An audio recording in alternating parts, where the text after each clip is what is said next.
regular season is officially over. Episode 36, we are recapping Week 18. It is in the books. What's up, everybody? We're the only playbook. I'm Sweetcar. I got Shashot and Shovit. How are we doing, guys? Dude, we're doing good, man. Week 18 did not fail to surprise. That was wild. It was a crazy roller coaster. Yeah. Did not disappoint. That did not disappoint. What a great year. What a great way to end off this year, too. Yeah, it must be nice. Yeah, it really is. Yeah. It really is. As a Steelers fan, man, I cannot believe we are in the playoffs. Yeah. There's some good juju from like Big Ben or something. 10% chance heading into Week 18 to make the playoffs, and everything goes right. Yeah, I mean, we'll talk about what needed to happen and everything that needed to happen. There were so many chances where like, okay, this is it. We're not going to get it in. And certainly the, coin flips our way or whatever you want to say. You can thank the Indianapolis Colts for that. Yes, absolutely. We'll talk more about it. Again, appreciate you guys joining in. I can't believe the regular season is over. Wild season. I mean, again, we just talked about it like a couple of days ago. We don't know if it's because we are covering the NFL more closely now with the podcast, or this was just the craziest football season in recent memory. At least in my memory, for sure. Like, I mean, we watch football all the time anyways. We just look at the details more closely now, and just over the last 20 years, like, this is insane. Absolutely nuts. Where you have, like, the number one seed playing against a team that's not even in the playoffs, and like I'm talking about the Titans and the Texans. Yeah. Like that game was close, right? And like the Colts and Jags, like that, the Jags underdogs. Yeah. So many underdog stories throughout this year has been making football even more exciting to watch and unpredictable. Yeah, exactly. It's been a joy to cover everything, bring this to you guys. Appreciate all the support. Obviously, if you guys enjoy our content, everybody that's been a subscriber, liked, followed, listened to our podcast, we're all over the every podcast platform: Apple, Google, Spotify, Anchor, and then obviously on YouTube at The Only Playbook. Social media accounts: Twitter at Only Playbook. We're really, really active on injuries, fantasy stuff. Obviously, fantasy season's over, but we still plan to be very active in the offseason as well. And then obviously TikTok at Only Playbook, or at The Only Playbook, and Instagram at The Only Playbook. So everybody that's supported us so far this year, thank you so much. Again, if you enjoy our content, continue to interact with our social media posts and things like that. It helps spread the word. So thank you guys so much. Let's start unpacking this insane weekend. Insane end. Couldn't have ended better with Sunday night, but there were two games on Saturday. First game on the board: the Kansas City Chiefs traveled to Denver to take on the Denver Broncos. Here, Chiefs came into the game 11-5. Denver came in at 7-9. Denver was actually 10-point underdogs coming into this game, over under 44.5. Chiefs actually win this game, but it was a lot closer than I think a lot of us expected it to be. 28-24 final. Denver covers the 10-point dog spread. Over 44.5 hits. Chiefs close out the season 12-5. Denver ends the year 7-10. What did you guys see from this game? Yeah, I was watching the game and I was just so excited and happy for the Broncos because I was like, Broncos, you guys are actually doing it, with like Drew Lock running the ball and getting two touchdowns against the Chiefs. They made it very competitive, and in the first half, it looked like they could win the game, but obviously the Kansas City Chiefs, I think they had the Broncos had some turnovers. Chiefs get the ball back, and that kind of changed things in the third quarter, and the Chiefs obviously end up winning because the Broncos aren't able to stop them.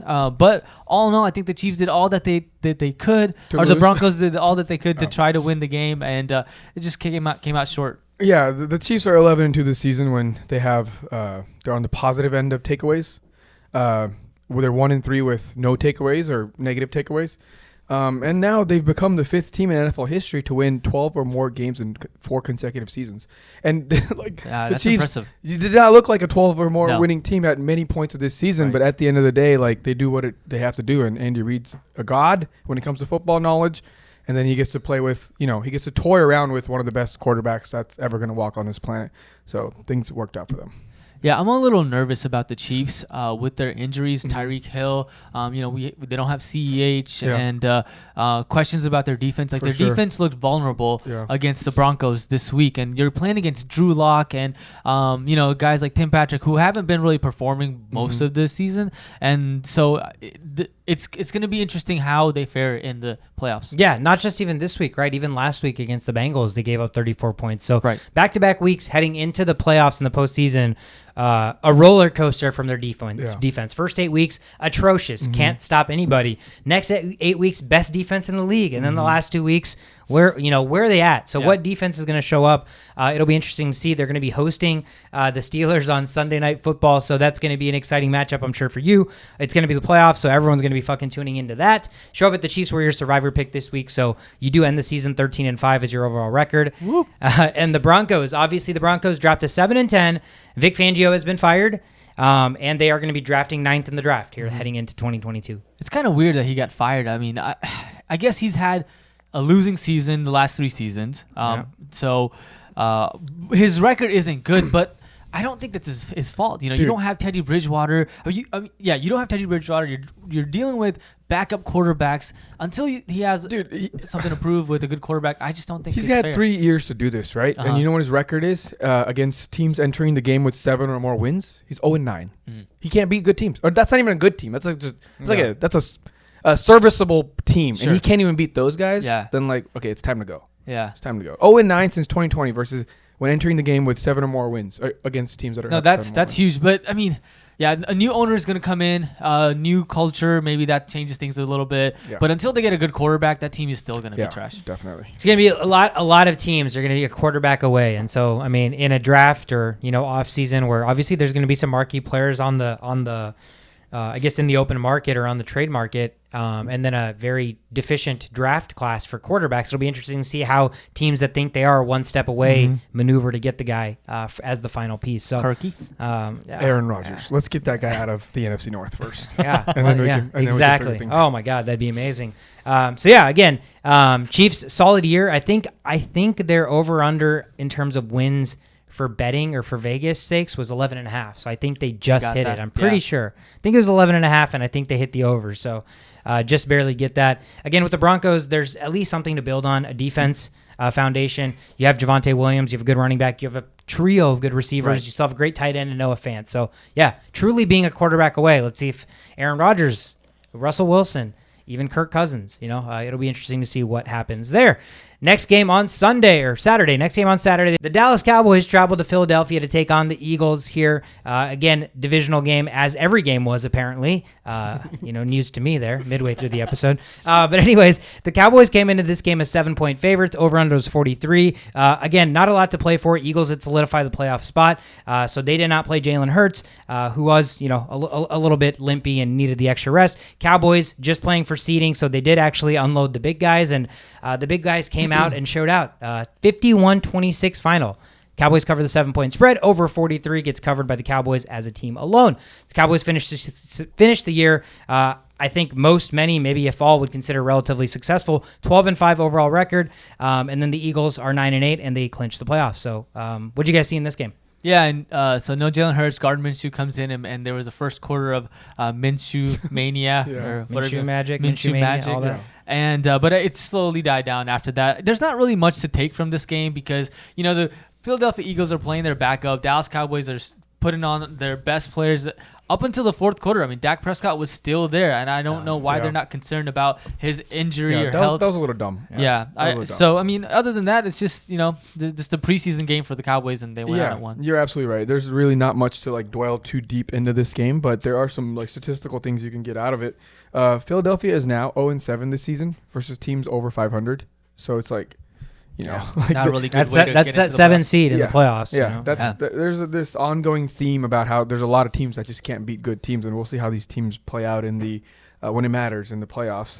They're also 1-16-1 when allowing 22 points or more since last year.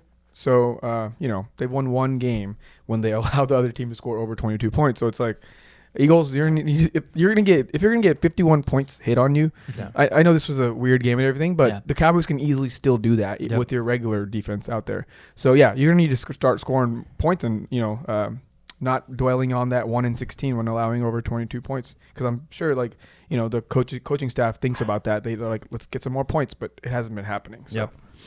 Yeah, Dak Prescott got a franchise record of touchdowns. Yeah. Surpassing Tony Romo. Surpassing Tony Romo, 37 touchdowns for 36. Which I think these like records. There's a lot of records that were broken this week. Extra game. Yeah. Extra game. And Yeah. I don't The know. extra game definitely is like, okay, well, Yeah. I mean, if it wasn't going to happen this year, what year is that going to happen? Yeah. So Yeah.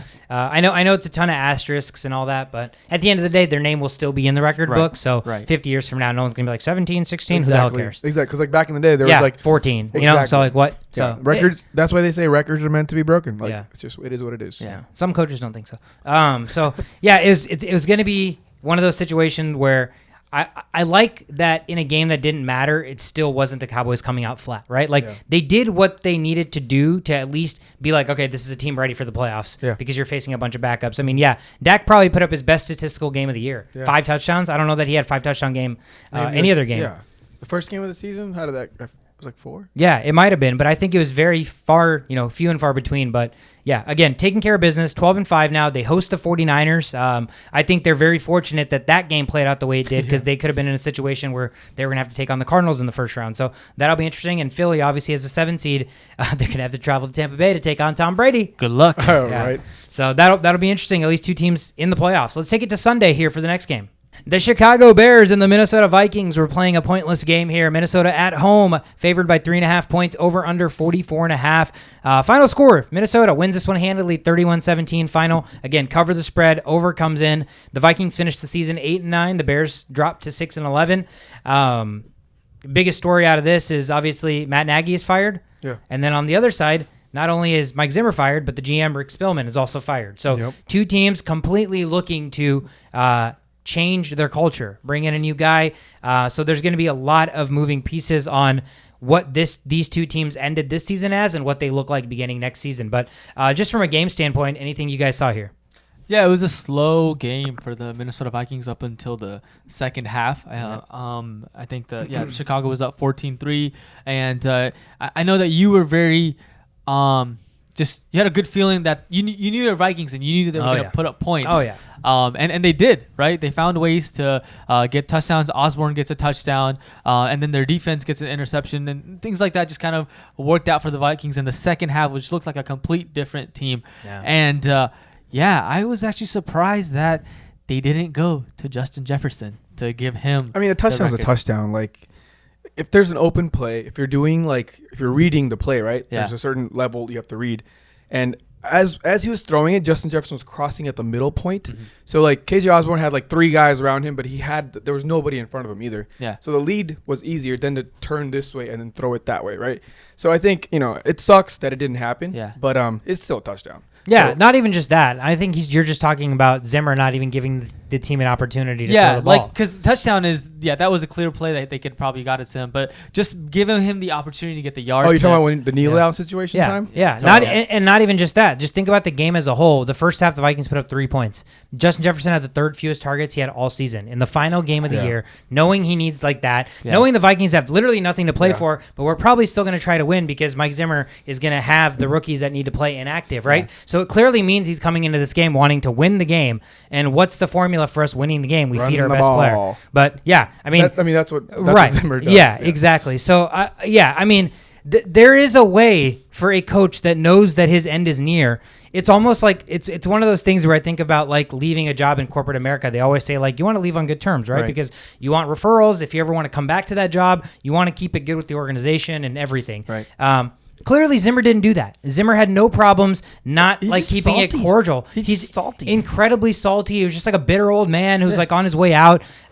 And what's funny is, yes, we want Zimmer gone now, but I'll look back on these 8 years and be like, that was some good, in terms of overall Vikings football, Oh, for sure. those were better years than shittier years, Yeah. So you can't be mad about that. So I'm just really upset that like he wouldn't want to leave the franchise better than he left it, because over the 8 years he did do that. He made it better, but the ending is going to be remembered as like, why did he go out on just shitty terms? And I know you and I were talking about like the things that came out after he got fired. Mm-hmm. And I mean, I think we can go into this very detailed, but I don't want to spend a ton of time on this today. But guys like Eric Kendricks coming out, guys like Brian O'Neill coming out and saying that there was a toxic culture. There was a fear-mongering culture where it was like Zimmer's way or the highway, where younger guys who didn't know if they belonged didn't ever get a sense of that because the coach didn't know how to connect with players on that level. And that's what this team look like on the field pretty much week in and week out is a bunch of people that come to do their jobs and nobody's having fun. So it was time. We're fucking excited as Vikings fans to turn the page on this, 8 to 15 years from a Zimmer Spielman era and see kind of what the future holds. And that'll be exciting for us as the Vikings are going to be drafting 12th in the draft coming up. And then the Bears were supposed to draft 7th, but that 7th pick, unfortunately, goes to the Giants for the trade last year when they traded up and got Justin Fields. So the Bears don't have a first-round pick, and the Vikings will be drafting 12th, closing out the season for both teams. Let's take it to the next game. The next game on the board, the Cincinnati Bengals travel to Cleveland to take on the Cleveland Browns here. Bengals resting Burrow, so meaningless game there as they already clinched a playoff spot. Browns win the game as they were 6-point favorites, but win the game by 5. 21-16 final. Under 38 comes in. Cincinnati covers a 6-point dog spread. Again, a game that really didn't really mean much. Did you guys see anything that stuck out to you? Yeah, no, it really didn't. No matter what the outcome, the Chiefs and the Titans both won, so the Bengals were not going to get that first round bye. So it was smart to bench your starters, and the Cleveland Browns had all their starters. I mean, outside of Baker Mayfield, a borderline starter at best. Right. They had all the starters out there, so they played well. Bengals didn't play well in the first half, and they didn't have any third down conversions at all in the first half. So it's just one of those varsity versus JV kind of game, and varsity won. Yeah. So there were 5 punts to start the game, and then I was like, I'm not going to watch this anymore. And then there was a touchdown, and then there was 5 more punts with 1 touchdown in between. So that's a total of 12 punts and 2 scores in between. It was just terrible. Pat McAfee's like, God, that's such a good punt. McAfee. Yeah. Yeah. Damn it. McAfee. But yeah, I mean, there was nothing really to, the Bengals significantly chose to rest all of their, important players. Yep. And Brown just wanted to just save face at this point. And, there's a little statistical reason or point that you can make that the Bengals are 1 in 25 in games when trailing after 3 quarters since 2019. So they haven't been known to come from behind. Again, this game doesn't really matter at that point, but it's something to remember going into the playoffs. Yeah, I mean, it's going to be important for the Bengals. They are going to be hosting the Raiders, so I don't know the last time Cincinnati got to host a playoff game. So, as football fans, and for the city of Cleveland or Cincinnati to be hosting a playoff game, I hope they show up. That's always a fear with a first time up and coming team is they're not ready for the playoffs. They don't come prepared, or they fucking have jitters and shit like that. So I want Cincinnati to come into this game hosting the Raiders. Obviously, they'll be favorites and come out and play like you've been playing. They will to make the playoffs because they have Joe Burrow. Yeah. And that dude's a stud. That is what I want. I was talking with some people. We were watching the game this weekend, and there were some people around that I guess don't watch that much football. And I brought up the conversation: would you rather have Joe Burrow, Justin Herbert, or Patrick Mahomes 5 years down in the future? Mm-hmm. Wow. Yeah, that's tough. It seems like a very easy Patrick Mahomes answer, right? But I mean, how old's Mahomes? Yeah. I mean, Justin Herbert's not bad either. Again, that's the answer that I gave that day. But then I retract my statements the next day when I rethought about it. Okay. So Herbert provides this, he's basically Patrick Mahomes, but just hasn't reached that point yet because for different reasons. But he has the skill set, he has the tools, he has everything Patrick Mahomes has as of now, at this point. And then Joe Burrow comes in, and then I'm like, wait a second. You can compare these other two, Herbert and Mahomes, in certain ways, but you can't really compare either of them to Joe Burrow, really, because Joe Burrow is a pure pocket presence, right? But he'll also scramble if he needs to. Versus Mahomes, he scrambles a little bit more than typically that we know of. And then Herbert, he can get you 92 rushing yards at one point. Burrow's probably never going to have that. Yeah. So, there's just something about Burrow as far as pocket presence goes, and the Bengals are able to give that to him. And with his just I don't give a F attitude, I really like that. That's the kind of quarterback that I want on my team. Yeah, I would say the biggest difference to me is Mahomes in 5 years to me is still going to be 31 years old. Yeah. And to me, that's still prime Mahomes. So to me, I'm still taking Mahomes. Yeah. But Joe Burrow's demeanor is better than Mahomes and Herbert's. Herbert, I was just talking to you about it. Yeah. I can't tell if Herbert just doesn't have emotions or if he's so fucking composed locked in that I'm like, holy shit, is a dude that age ever look like that? Yeah. So I can't tell there. But Joe Burrow, you can fucking tell. He's fired up. He's good to go. He's fist bumping, all that shit. That stuff you cannot teach. That's being a leader, right? That's just the intangibles that I love. But all three of those guys combined, why is it to me? Does Justin Herbert have the best arm? And I'm actually putting Patrick Mahomes in that category. Overall arm, I feel like the throws Justin Herbert make seem so effortless. Like he's just kind of flicking it, right? Like Mahomes, Mahomes has an insane arm, but Mahomes, when he's like running, he's literally putting 175% into his like throws. That 20-yard line, the 20-yard line throw, right? He had to literally. Yes. But and then Herbert literally took like 2 steps to make a similar play. It's just like.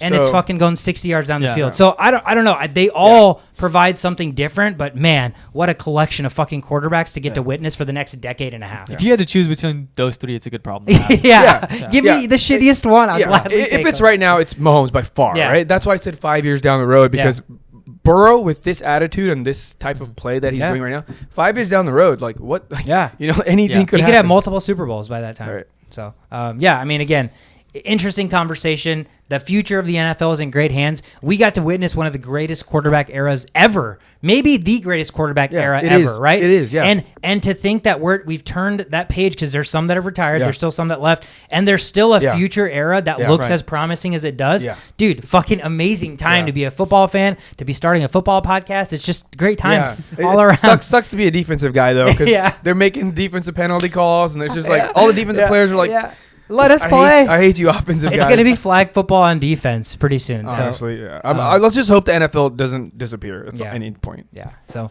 again, meaningless game, but at least the Bengals are going to host the Raiders in a playoff game. The Browns are going to be drafting 13th in the draft coming up. The next game on the board, the Green Bay Packers traveled to Detroit here to take on the Detroit Lions. Packers came into this game 13-3. Detroit Lions were 2-13-1. Lose and you get the number 1 overall pick, but Dan Campbell does not believe in losing. Dan Campbell and the Lions win this game 37-30 final. Detroit covers the 4-point dog spread over 44.5 hits. The Packers finish the season 13-4, still lock up the first round bye in the NFC, so they give 0 fucks. And the Lions win a game, finish the season 3-13-1, and go from the number 1 overall draft pick to the number 2 overall draft pick. Kudos to Detroit on a meaningless victory. Yeah, absolutely meaningless. If they would have lost, they would have got the first pick of the draft, given that the Jaguars won, but they didn't care. They wanted to go out on top, and it honestly doesn't make sense to me. I would have taken the loss, but I'm not an NFL coach, and Dan Campbell is, and he decided to go for the win. They won. They did everything they could to win the game. Jared Goff was in 2 trick plays to find ways to get touchdowns, and that last minute, I think it was under 2 minutes when Jared Goff gets a touchdown.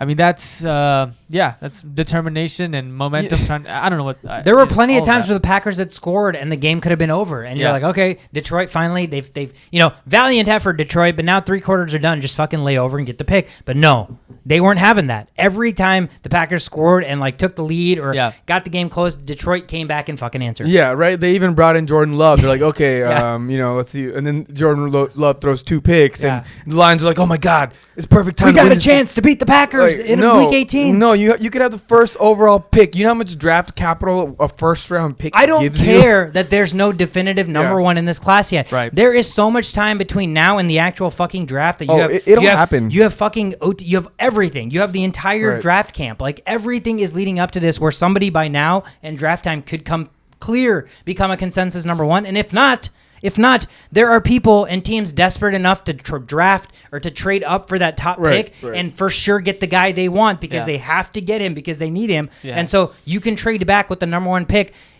I know you got the number 2 pick, but there is, to me, still an immense more value between the top pick and the second pick in terms of if I want to trade it away. It may not be right now, but by the time the draft time becomes, you'll get more statistics from the combine. Yeah. You'll get everything, and there will be a distinct number 1. There always is. Yeah. A lot of the times it doesn't work out, but that's not the attitude here. The attitude here is you want the best available player in that draft. Or you want to be in the driver's seat to make that decision. Right. We don't want the guy. Let's trade back. So you want to be making that decision. So that's great. That would be the right thing to do as a GM. But, the players are there to play, right? And no player is going to be looking at the future of the team. They don't care. They might not even be there next year. Yep. So they're all trying to get new, better contracts and everything.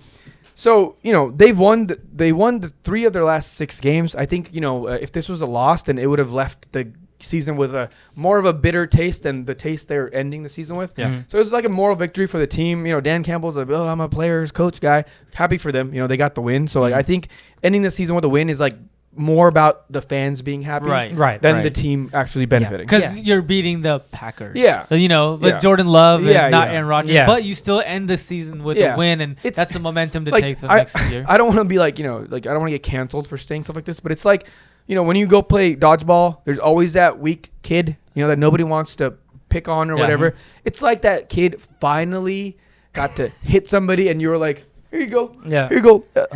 You got this. And he finally gets it, and you're just like happy for him. Like that's the scenario here. Like it's like, good job, Lions. Good job. You could have been, but okay. Yeah. Now you get the second pick. Yeah. I hope that. Yeah. I mean, again, you're right. We never think about it from like every single man on that 53-man roster is fighting for their lives, right? For another contract, for extra day to play, extra year, whatever the case may be. So. They're not obviously going into it with every player thinking we're going to fucking try to lose this game. Yep.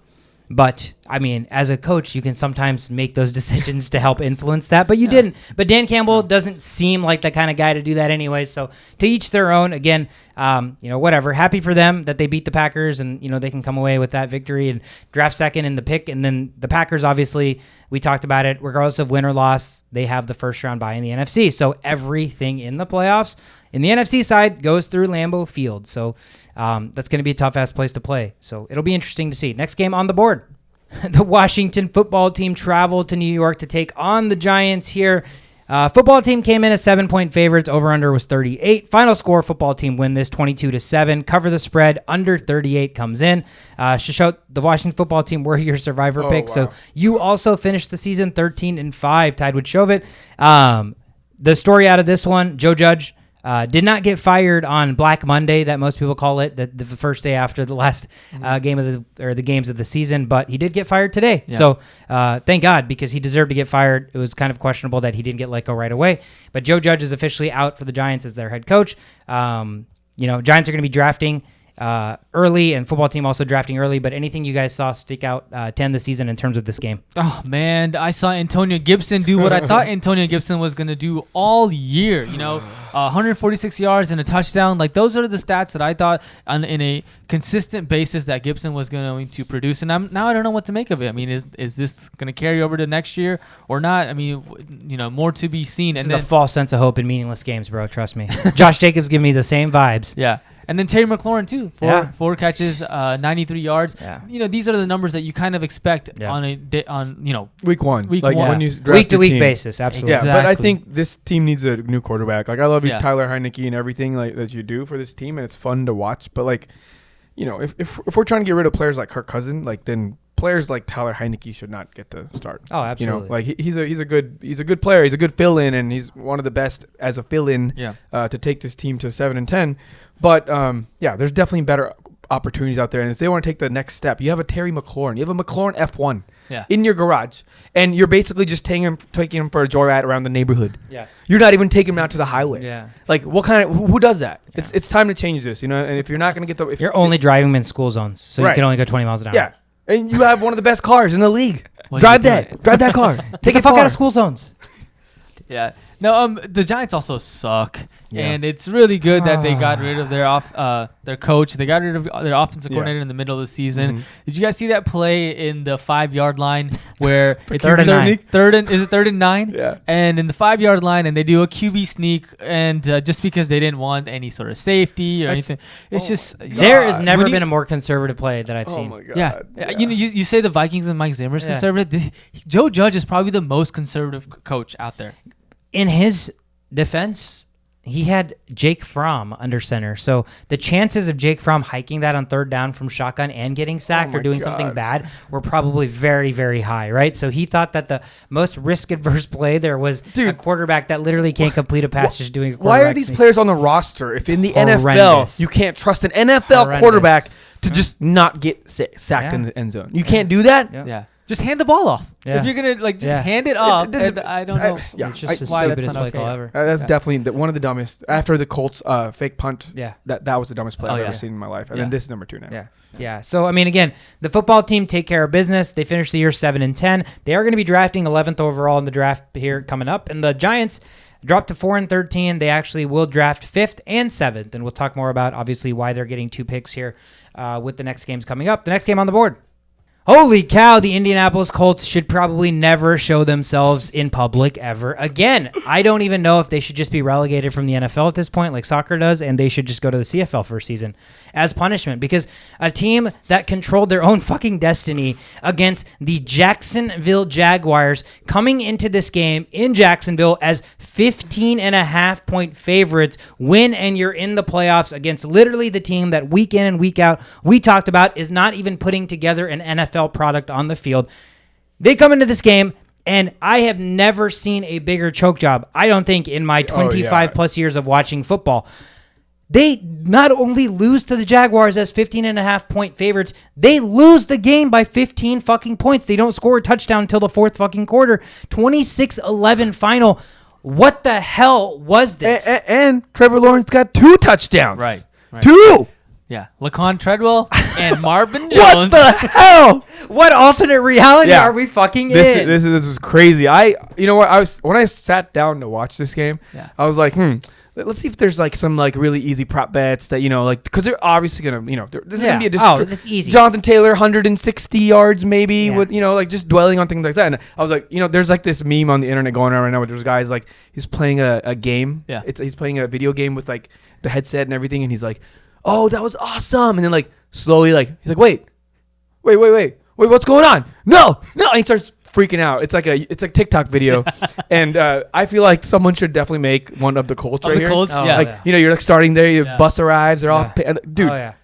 This was crazy. Yeah. Or as a fan sitting down on the couch, you get all your food ready, you're sitting down, it's 12 o'clock, you're like all excited, and then you just have like a time lapse of like your face slowly just drowning in sorrow. It was amazing. Like we were texting on our group, and I was like, you know, Jaguar score, you know, and then the next play it's like the Colts intercept, and it was all these like different things that the Colts were doing that even then, even in the third quarter when the Jags were up, I was like, the Colts are going to come back, right? Yeah. There's no way. Yeah. There's no way the Jaguars, the worst team in the NFL, beats the Colts. And defense steps up. Mm-hmm. You know, guys like Josh Allen. Trevor Lawrence had a solid day. Like best game of the season for Trevor Lawrence. Yeah, thrown into Marvin Jones on the run. And that was a nice throw. Yeah. That was a first-round pick. First overall quarterback throw, and it might be the first one I've seen all fucking year. Yeah. Shove, let me ask you one thing real quick. What is a perfect QBR in the NFL? 100. Yes. What is an average QBR in the NFL? I want to say, is it 60? It's 50. 50? Yeah, okay. Give or take. Yeah. What was Carson Wentz's QBR in this game? What was it? 4.4. Wow. How do you do that? I don't even know. Throw some interceptions. How bad? Yeah. One interception, right? He had one interception. He had one fumble lost, and he was sacked 6 times. Oh, man. 6 times. I just cannot. I'm sorry. I think this game is literally going to haunt Carson Wentz for the rest of his life. It has to. I don't know that Carson Wentz can come back next season. As a Colt? Yeah, or even as a starting quarterback in the NFL. Now, officially, Carson Wentz and Baker Mayfield are in the same category. They're both like players that you can't trust right now. This is just a new level of choke job. Yeah, this is I enjoyed it because like we as Vikings fans choke so much. Oh, yeah. Top three choke artists of all time. And we invented the Heimlich maneuver. Like the way I watched this game, I sat down like, oh yeah, the Colts can destroy him. Jacksonville scores first. Oh yeah, that's cute. That's cute. Wait, what the fuck is going on? And there was a point where, you know, like you said, you expected the Colts to come back. Right. I did not expect the Colts to come back because the Colts have not come back all year. They're 1-8. They're 1-8 in games when allowing more than 20 points. Right? Because they run the ball. All these run first teams. Here you go. This is what you get. Okay? In an NFL where you have to throw just look at the top teams. Yep. Are they all running first teams? Fuck no. No. They're all fucking quarterbacks with huge arms. You fall behind against the worst team in the NFL, and because you're built to run, you cannot come back. They're 1-8 in games when they allow more than 20 points a season, 8-0 when allowing less than 20. So they're 8-0 when they do the run stuff, right? Yeah. You know, and then they milk the clock and they only allow 20 points. So that's cute. Yeah. That works. It just will not work moving forward for the history of NFL that's forthcoming. This is a throw it down the freaking field, Joe Burrow, Jamar Chase league for a long time. You'll be mediocre at best. You'll be above average. Maybe you'll Patriot your way into the playoffs, right? Great defense, great running game, just subpar quarterback. And then at the end of the day, when push comes to shove, when nothing goes your way and you need the quarterback to bail you out, unfortunately, you are not going to be in a position to do that. Yeah, the Eagles, the Colts are in a tough situation, right? Because they traded their first-round pick. Their fucking 16th overall pick goes to the Eagles because they traded for this guy that literally had the worst game of any quarterback in any situation that I can ever think of. And now he's in a 4-year contract. There's 4 years remaining on his contract, so it's going to be interesting how this all plays out. Yeah, I'm really interested because I thought I could give Carson Wentz. You can give him the trust to just run the ball and make things like a Garoppolo. Like a Garoppolo. Yeah. If he was told to be like Garoppolo, he would probably be a better quarterback because then he wouldn't be making the same mistakes. Yep. However, they can't. They can't afford to be like Garoppolo. He needs to make those throws sometimes because the defense, as good as the Colts were, their weakness has always been the secondary. And then when you allow, the guy that hasn't thrown a touchdown in 8 games or one touchdown in 8 games as a quarterback, those two, did he even throw a pick? Nope. No picks. Only sacked once. See, dude, Colts. He had a good game. Yeah. 63.8 QBR. Yeah. 13% better than average. Yeah. Colts just need to deep soul search over the offseason. Yeah. No first round pick for them. Again, their 16th pick goes to the Eagles. That's their punishment. That's their punishment. And the Jags win the game, play spoiler, and still get to draft number 1 overall. Thank you, Dan Campbell. So, dude, for the Jags, this is amazing, Best right? Case scenario. Yeah, you had an abysmal, literally forgettable season. I don't think any Jags fans or anybody in the Jaguars office be like, let's just never remember this season ever. Let's forget about the fact that Urban Meyer was even the coach because I already kind of forgot that. I was like, oh, he's gone. Yeah. He's already done. So you have the last game of the season. You play spoiler against a team that needed to win to get into the playoffs. Your quarterback plays maybe his top 2 best games of the season. And so you have building block, and you get the number 1 overall pick. So heading into next season, I'm pretty stoked as a Jags fan. Yeah, it's so sad that that's the case, but it's the case. That's the best thing you can get out of this, and it kind of worked out for them. Yeah, I'm happy for them. Win at home, end the season, still get the top pick. So. All these crappy quarterbacks kind of turning it around, it's sample size 1 game. He's definitely crappy at this point, but look at the top 2 quarterbacks that got drafted. They're kind of ending the season on not a sour note. Yep, exactly. We'll touch more on the other quarterback here shortly, but let's jump into the next game, Shovit, I'm going to let you take the lead on this one. Talk to me about your Pittsburgh Steelers this week. Yeah, the Pittsburgh Steelers play at Baltimore Ravens, and besides and outside of all the odds to, not be in the playoffs, 10% chance, they come out and defeat the Baltimore Ravens with a field goal to end the game in overtime, and it was one of the greatest moments as a Steeler in my life. Top 5. Easily top 5. Steelers didn't have a very good game. There were 3 turnovers and still end up finding ways to beat the Baltimore Ravens. But there's 2 plays on the defense that really sticks out to me. One is the interception on Huntley in the end zone. Such a bait, the Mark Andrews one, right? Mark Andrews has a sliver of opening, and Huntley sees it, but he's fucking baiting the shit. Exactly. And Edmonds comes in, gets the interception. Would have been a touchdown or even a field goal. And they were in the red zone, and the Steelers get the ball back. The other play was Minkah Fitzpatrick, the tackle. There was I think less than 2 minutes remaining on the game, and Minkah Fitzpatrick comes in, tackles. I believe it's Hollywood Brown, and he hits the ball in the perfect spot, so the ball goes out, and then I think it's fourth down, and they punt the ball after that. So those key plays in the defense, and that's kind of been the Steelers' motto, right? Come in clutch, stopping them, maybe allowing a lot of yards, but making big plays that allow them to win. And oh man, they won so beautifully. It was amazing to see. Dude, yeah, I'm actually really happy for Noodle Arm. Noodle Arm is now. He led his 57th career game-winning drive. Damn, that's a shit ton. That's more now than Peyton Manning and Drew Brees for second most in the Super Bowl era. Wow. Who's first? Aaron Rodgers or Tom Brady? I'm assuming it's Tom Brady, but it could be Aaron Rodgers. You talk Noodle Arm? Are those guys down that much? I mean, they don't. Yeah, Aaron Rodgers doesn't have to come back. First of all, that's true. Tom Brady used to come back quite often, but I don't know who it is. I actually don't know. It's probably. I would guess it's Tom Brady. It's got to be one of those. Yeah, Tom Brady. Final answer. Yeah, Tom Brady. Tom Brady. Just law of averages, number of games and shit. Yeah, Aaron Rodgers probably 5th or 4th. Yeah. Okay. Yeah. Oh, so by Noodle Arm you mean the first round Hall of Fame ballot quarterback? Yeah, that I just spoke so highly of. Yeah. No, he's great. I mean, he still hasn't had that solid game. It's been He's not going to, dude. No. Yeah. He's not going to, but that's okay. That's okay. Because there's enough firepower on this offense that will sustain his level of play. And the whole year, they just had to find that way.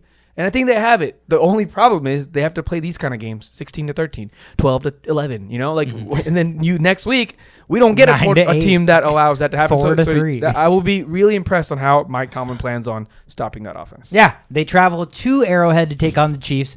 Credit to the Steelers again against all odds. 10% even came into this game against Huntley as 5.5-point dogs. Yeah. And so winning this game outright under 41.5, they're going to be at Arrowhead on Sunday Night Football. Holy shit, that's going to be an epic game. Yeah. I mean, if it ends up being Big Ben's last game, again, like you mentioned, first ballot Hall of Famer, 2 Super Bowls. Yeah, absolutely. So definitely a successful career. I would look back and gladly take Big Ben. So, Dude, I watched some young Big Ben highlights, like his first year. Isn't it so good? Dude. It is so good. Oh my god, so the way he impossible to get sacked, but just so and then deep bombs. He just loves his deep bombs, and that's what bread butter. It was a lot of Plexico Burris on those highlights. Yeah. Also, shout out Shovit. We talked about it on the preview episode. Our best bet heading into the season was the Pittsburgh Steelers. That's right. Team total over 8.5. So if you started out with us from day one, our best bet on our first episode was Pittsburgh over 8.5, and they win 9 games on the season. So that bet comes in. Ravens finished the season 8-9, disappointing season for them. Obviously, a lot of question marks. Lamar struggled down the stretch. How much of it was this injury starting and flaring and causing it? You want to probably almost believe, all of it. Almost exactly. All of it. He was getting murdered before that. Yeah. It was never Lamar's fault. Yeah. I would not blame him for any of this. No. And he got sacked the most, I think. In the games he's played, the backups come in, they're getting just a sack. That tells you that it's not just him. The offensive line is just mega trash. The defensive secondary was trash, and he tried to come from behind every game, which worked out for him a couple of times. But and then with the injury being that long and his ankle, which is his number one tool when he cuts and jukes past people, that's their game plan. And with the bad ankle, this year was not going to work out. I think that not having a lot of guys in the receiving core. I mean, you have Mark Andrews, you had Bateman that was kind of there, and then Hollywood Brown. Hollywood Brown's done, dude. He sucks. If I'm a coach, I'm not paying him outside of a second wide receiver or low end second, high end third wide receiver pay. If he's asking for more than that, it's not gonna happen. That dude needs to fucking spend the offseason just catching footballs. Yeah, just literally get a football machine and just sit there and catch footballs, bro. Because the possibilities are endless for that guy. He gets out above the defense so often, right? That dude's a freak, but just catch the goddamn football. I'm excited for Bateman. Andrews obviously just supplanting, in my opinion, at least recently, George Kittle in terms of receivers. Dude, yes, receiving tight ends. We've been talking about it for a while. So you know how Cooper Kupp got the Triple Crown? Yeah. So did Andrews. Yeah. He led the tight ends in yards, receptions, and touchdowns. Damn. That's huge. What else does he have to do to say that I am the number one tight end in this league? Yeah. He's so fast for being a big guy. The way he just kind of does his over the middle things. Those routes and beats a middle linebacker so easily. If I have the opportunity next year, I'm drafting Andrews first over the other tight ends. Yeah, because you got to stop remembering these big names. Next year, Tyreek Hill name's going to be there, but looking at what just happened this season, it's going to make me be like, I can't really trust you. I need more consistency than the 40. 43. 43. Yeah. I don't know. I don't know. Not sure. Yeah. I'm not a big that kind of player drafting either. Wins you a week, but also loses you a week. Just too erratic. Again, Ravens 8-9. They're going to be drafting 14th overall. So again, disappointing season for them. But Steelers again, exciting stuff. Let's kick it to the next game. The Tennessee Titans traveled to Houston to take on the Texans with a chance to win and solidify that first round bye. Tennessee came into this game as 10-point favorites.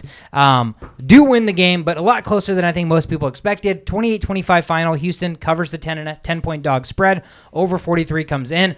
Tennessee finishes the year 12-5, first round bye with a chance to, again, first round bye, so they get a resting week, and Derrick Henry on the horizon, clawing at the chance to come back in the playoffs. Houston drops to 4-13 on a, obviously a season that I don't think many expected much out of. They are going to be drafting 3rd overall. What'd you guys see from this game? Let me start real quick. Davis Mills.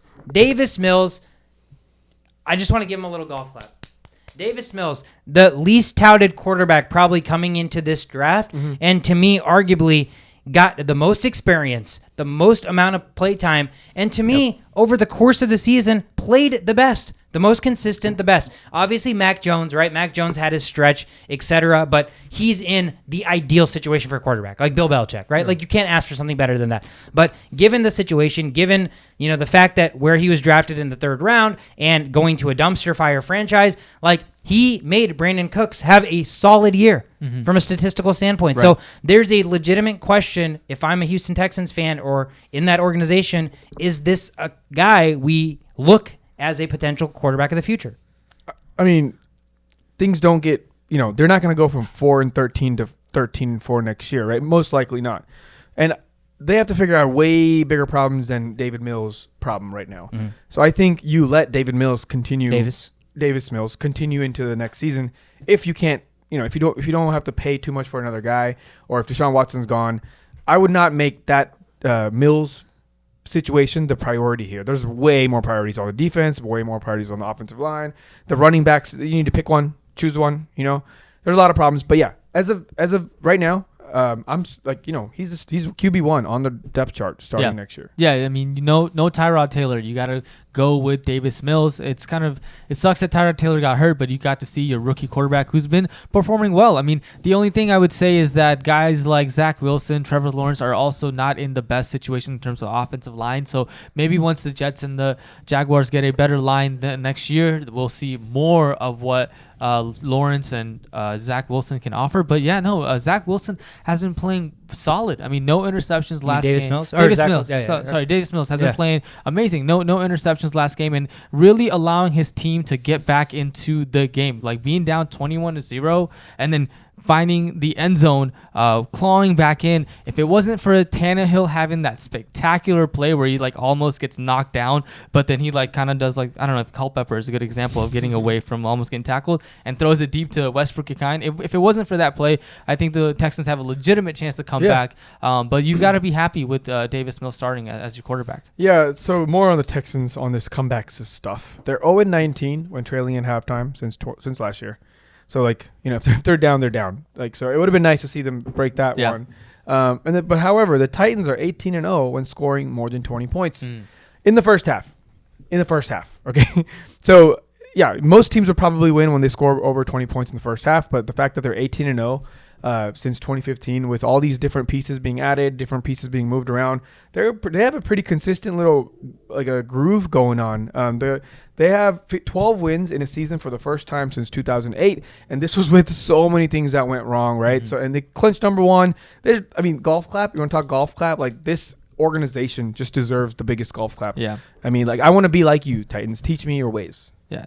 And Julio Jones got his first touchdown in week 18. Yeah. Finally gets into the end zone. That's got to be a good sign for the Titans as they go into the playoffs, and they need all, AJ Brown, Julio Jones, Westbrook-Ikine, everyone, and I think they get Derrick Henry back, right? Yeah. It's just now Derrick Henry gets to rest an extra week because they clinched the bye. Right. So looking like a pretty scary team. To think Julio Jones has more touchdown catches this year than Kenny Golladay. It's huge. Damn. Good for Julio. Good for Julio. Good for Davis Mills. Stat line 3. Okay, just put this into perspective real quick. A team that is 4-12 has nothing to play for. Right, their roster, top to bottom, is probably the least talented in all of football. Maybe the Jags, but the Jags had a number 1 overall quarterback at least.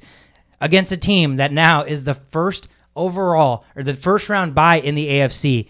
Come from behind. Davis Mills against this defense that's going to be going up against every other AFC playoff team. Mm-hmm. 23 of 33, 301 yards, 3 touchdowns, 0 interceptions.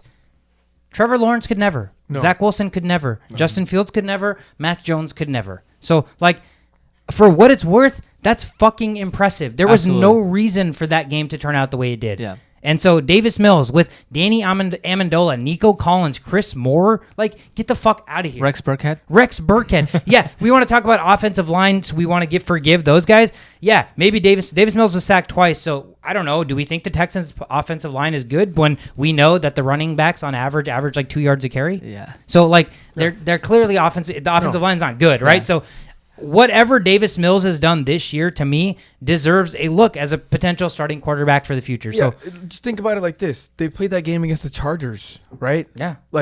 And this is another playoff team, the Titans. So like this, they're having this late season like resurgence. Whether it doesn't shows up on the record, wins, losses or not, I see it. It's happening. Like they're actually improving over time, and their coaching staff seems to be doing something amazing. Like I don't know what they're doing, but dropping points against these playoff teams, like that's impressive. Kudos to them. Again, they're going to get to draft 3rd overall. So I know again, it's not. Very often that you look back at a 4-13 season and be like, oh, there's good stuff that happened. Yeah. But again, this team was destined to fail. They had a whole Deshaun Watson snafu that started the season in the offseason. So again, nothing was on their side. And to me, that's a huge silver lining for them. So obviously we talked about the Titans 12-5 overall, first round bye. So they have a really, really solid setup where everything travels through Tennessee. Next game on the board. The New Orleans Saints still had a sliver of hope to make the playoffs. They had to win and hope for a 49ers loss against the Falcons here on the road this week. They were 4.5-point favorites. They take care of business. They win the game by 10, 30-20 final. Over 40 comes in. So they take care of their part, finish the season 9-8. The Falcons dropped to 7-10, and the Saints had to watch the late games to see what would happen in case the 49ers lost. They would actually sneak into the 7th seed. So what did you guys see in this victory? Yeah, and unlike the Steelers, they went into the locker room all happy, but were sad when they found out that the 49ers actually won that game and took them out of the playoffs. But I think, it's unfortunate that they didn't get to the playoffs. I think I would have been interested to see how Tom Brady and this team would fare in the playoffs the 3rd time that they would be playing. They probably have the best defense in the NFL. And we won't be able to see what it would have been like in the playoffs. And Taysom Hill also got hurt, so it would have been interesting to see that as well. But in terms of this game, I mean, it was a lopsided affair. Atlanta Falcons really didn't have much going on for them. They're in a total disarray, I think. I mean, what are you going to do with Matt Ryan? You really don't have help in the running game either. Cordell Patterson, he's going to want more money now. Yeah. So you don't have that same sort of firepower next year, or you have to pay him. So it's going to be interesting to see what they do there as well. Yeah, Falcons, they're just doing Falcons things. Congratulations on another similar season. But the Saints, it's very unfortunate. They have a good defense, top 3 defense for sure. And what could have been, should have been, they had a lead at halftime for the 38th time since 2018. 2018 is not that long ago. 38 times they've had a lead at halftime, and in those games they're 37-1. That's pretty good. So that they've got a good defense throughout, at least the last couple of years. Right. It just sucks that their best wide receiver was gone. Kamara was gone for a while. Their quarterback's gone. Like it's just, but they tried. What are you gonna do? Yeah. Defense again at least has some firepower heading into next season. You still have Alvin Kamara, but another team that is Jameis Winston the quarterback next year? Are they going to be looking elsewhere? So I think it was maybe Russell Wilson or one of the marquee free agents. Russell Wilson or Aaron Rodgers. Yeah, has New Orleans as a possible destination. So that's going to make them scary. Oh, yeah. You got Sean Payton, again, with another amazing quarterback with that defense. Holy cow. Michael Thomas might be back next year. He will be. He should be. So we need to remind Sean Payton that, remember that guy Taysom Hill that you paid so much? Yeah. Don't your fucking best friend. Don't forget about him. Yeah, probably like your long lost son. That's why you're doing him such a favor. A bunch of nepotism going on, but they do look similar. Yeah, I mean they could be from the same family lineage. Who knows? Is it because they're white? No, not at all. Just the facial structure. Saints finished the year 9-8. They are going to be drafting 18th overall, and the Falcons again dropped to 7-10 on the season, and they are going to be drafting 8th overall. Let's jump to the next game. The New York Jets and Zach Wilson look to close out the season in Buffalo against the Buffalo Bills. Buffalo needs to win to solidify that division. They were coming into this game as 16-point favorites, and marginally they covered the spread. They win the game 27-10 final. Under 41 comes in. Buffalo finishes the year 11-6. The Jets dropped to 4-13. Buffalo, again, it wasn't pretty. It wasn't, start to finish or anything like that, but grinding it out and kind of coming away victorious much likely in the fourth quarter. Yeah, it wasn't pretty at all in the first 2-3 quarters, I want to say. Yeah. But yeah, they came alive, 14 points in the fourth quarter. One of the things that allowed them to win is their defense, and getting 9 sacks on Zach Wilson will allow you to have so it was 8 sacks on Zach Wilson, and there was a play where Jamison Crowder was doing an end around. He got sacked. That's 9 sacks. 9 sacks. Yeah, someone give this guy a better line. Yeah. Like, give him a chance to actually prove himself. But yeah, no, the key for the Bills, I think, moving forward is utilizing their running game. They use Singletary again, 88 yards and a touchdown, I believe. Yep. So I think that if you can help out Josh Allen a little bit and add another dimension to your already strong passing game, you're going to be a lot more successful in the playoffs, and that should be their strategy moving forward. The Bills, yeah. Yep.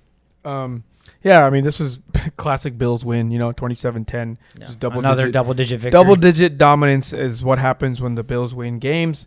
Jets, it's for some reason in the last four quarterbacks they've had, it's just been terrible. Like the QBR has been low. Like how are you going to get 4 new quarterbacks? And they're all like highly drafted quarterbacks. Yeah. Oh yeah. And Jets none are of constantly getting like top 5 picks. And none of them ever pan out. So like I just hope they don't do that to Zach Wilson because we see a lot of promise. There's a lot of he's got an arm. He scrambles around. I just hope he's like mentally there to not throw any more interceptions. We talk about the offensive line so much, but we also talk about it because it's literally the most important thing. Nothing can happen without a good offensive line. If you look throughout history, look at the worst teams every year. They all have a significantly glaring hole as an offensive unit. Mm-hmm. That's why all these bad teams, Jaguars, Texans, Jets, the worst teams you can think of, it's just offensive line issues, and then you build from there and you move forward. And that's why the offensive linemen get drafted number 1, number 2, number 3, because it's that important. So, yeah, the Jets, it looks like they have some quickness outside in the wide receiver game. They have some promising young and a veteran presence in the backfield. Defense, trash. We're not going to talk about that at this moment. You don't build Rome in a day, so Jets have a lot of problems to fix. But yes, I like what I see from Zach Wilson. Just at the end of the year, we've seen some games where he's not making those easy mistakes that he made all season long. Yeah, no interceptions in the last 5 games. Yeah, and you have to play against progress. That's progress. Teams. Yeah, granted, he was only 7 of 20 for 87 yards, but yeah, it's easy to like look at this number. If this was Carson Wentz, we'd be like trashing him right now. But he's a little kid. He looks like a little kid, and he's got a long ways to go. But it's good to see that he's improving. Yeah, the Jets are going to be drafting 4th overall in the draft here coming up, and the Bills get a date back to stay in Buffalo, and they're hosting the Patriots. So 3rd time these teams are going to face off this year. Both teams have won 1 game, so that's going to be probably one of the kind of fucking we hate you games of the week. Yeah, I think the Bills have the edge as of now because the game that the Patriots won was a very, very, very outlier-like game. Yep. So we will see. Yeah, we'll talk more about that in the preview episode. Let's jump to the next game. The San Francisco 49ers and their Cinderella story to get into the playoffs. They were at the LA Rams this week as 4.5-point dogs. Needed to win the game or get a Saints loss to make the playoffs. The Saints won, which meant the 49ers had to come into this game and win the game against the Rams on the road as 4.5-point dogs. This game went down to the absolute wire. What a comeback. Took it to overtime. 27-24 final. The 49ers come away victorious. Cover the 4.5-point spread. Over 44.5 comes in. 49ers punch their ticket into the playoffs. Finish the season 10-7. The Rams dropped to 12-5, but are still also going to be in the playoffs. Holy smokes, what a comeback. Yeah, it's crazy. The second game that went to overtime this week, and it's actually funny because there were 3 overtime games. All 3 games had fantasy or playoff implications. And the only last time that this has happened was the last time there was a Week 18 in the NFL. That was when? Like 1993 or 83, something like that. Week 18 just has juju, weird juju. Week 18 juju, 3 overtime. So yeah, this game went into overtime, and I think that the key for the 49ers was Mr. Swiss Army knife, Deebo Samuel. God, was just everywhere. Damn. I mean, what a luxury to have. He even passed the ball, got a touchdown. He got a touchdown. Oh yeah. It seems like anytime he touches the ball, the chances of it being a touchdown is like significantly higher than when anybody else touches the ball. Yep.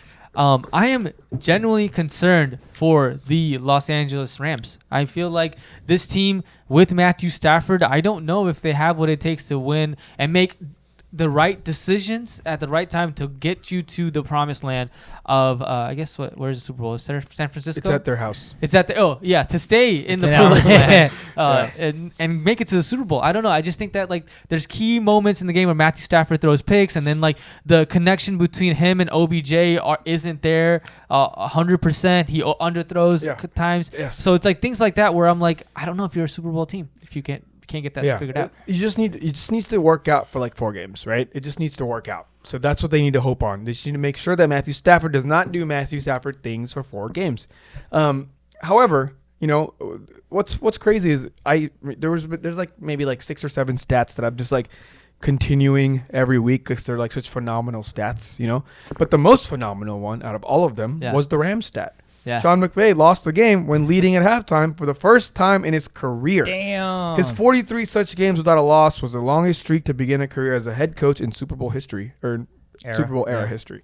So I don't know. Did Matthew Stafford have a say in that? I don't know. Probably, maybe not. It's hard to point fingers at halftime, right? Yeah. But the fact that it happened is, again, week 18 juju, you know? Like, I was already hesitant on banking on the Rams throughout the playoffs, and now I'm like, ooh, the last couple of weeks, you know, they've snuck out wins here and there, but if you extend those last couple of weeks to like, you know, a couple of months, 2 months, that's not a very good team in those 2 months. No. And we were talking about it. They're obviously going to be at home hosting a playoff game on Monday Night Football. There is a Monday Night Football playoff game this week. So it's going to be interesting to see what Rams we see, right? Yeah. Again, I think at the end of the day, it's going to come down to Matthew Stafford. Like, he's going to be the difference maker. Either he's going to make the passes and the touchdowns to win you the game, or he's going to throw the timely interceptions to lose you the game. Because you have every weapon you can think of. You have everything all over at your the disposal. Field. You have everything. You have good offensive line, good first, good second, good third, good fourth wide receiver, good two running backs that are fully capable, fully healthy now.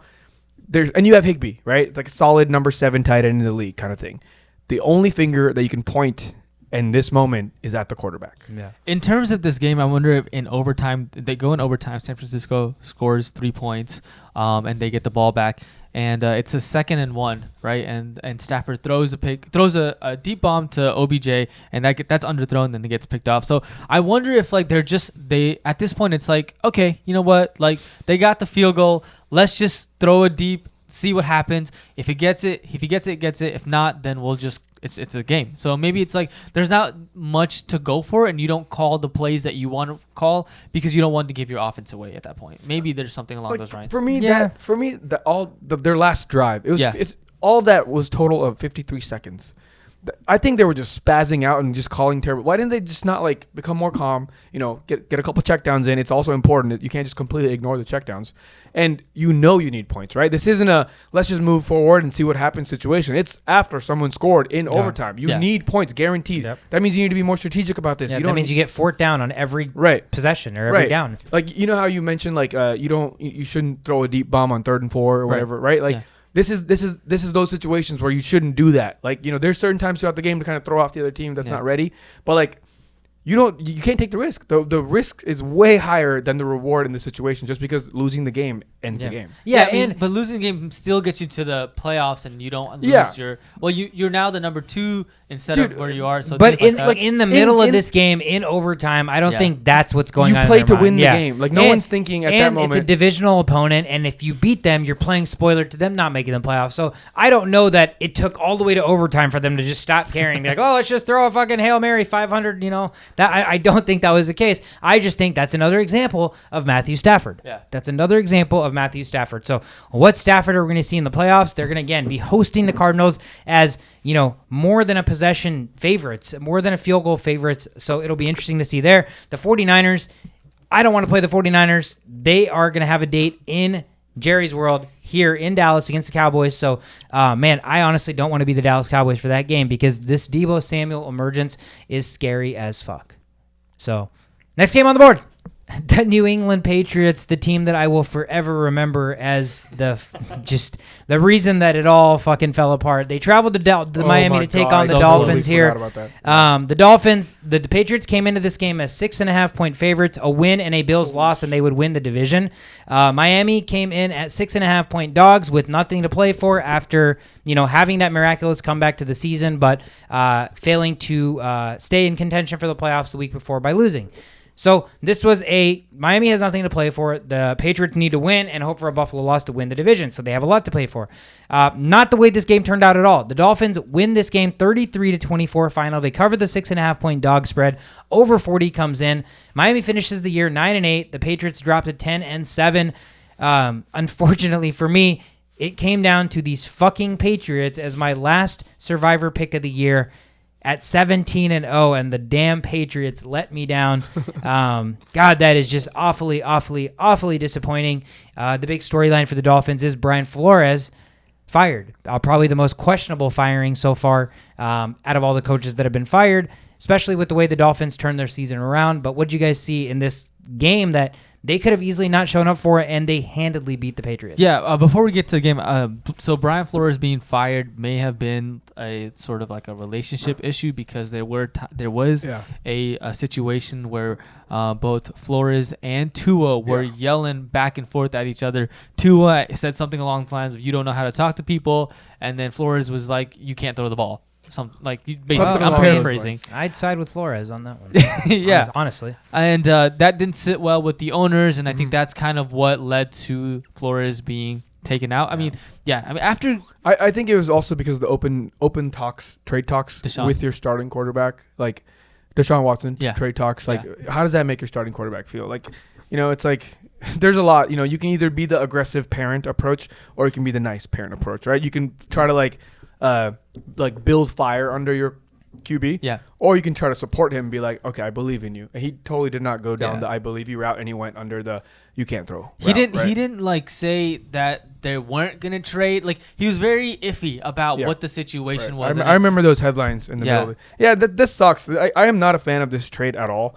By the way, like this is their first back-to-back winning seasons since like a while back, since 1997. Jeez. So, and then they're like, you know what? Things are looking better. Let's get rid of what's working.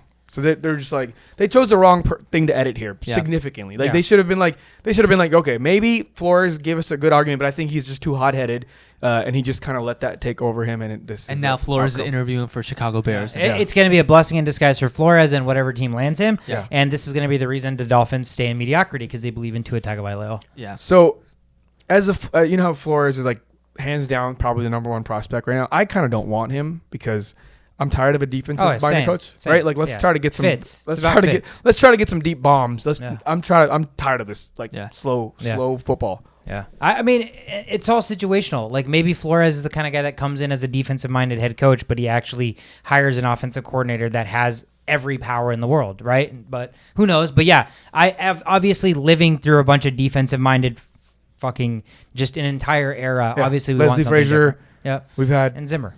Zimmer. Yeah. Childress was actually a little bit. Childress and Tice were more offensive minded, but again, those are short living. So. Yeah. So I read that now that Flores is gone, the trade talks of Deshaun Watson are just out the door. Yeah, it was Deshaun Watson wanted to play for Brian Flores. That's why now wherever Brian Flores gets hired, if he gets hired somewhere else, that's automatically going to link with Deshaun Watson as a trade rumor. That's going to be interesting. Yeah, I think Bears are a good fit. I'm happy he jumped right into that because you could probably trade Fields to Texans and then get Deshaun Watson. Deshaun Watson over there. So but yeah, going back to the game, dude, Patriots just sucked it up. They did not do well at all. They were down 14-0. Miami Dolphins score a touchdown, and then they get a pick six on the following drive. So I think it was just sort of all downhill from there. And to me, the Patriots' run defense is pretty good, right? Like that's a fairly good defense. Supposed to be. But Duke Johnson accounted for 117 of the 195 rushing yards. So an average of 4.7 yards per clip.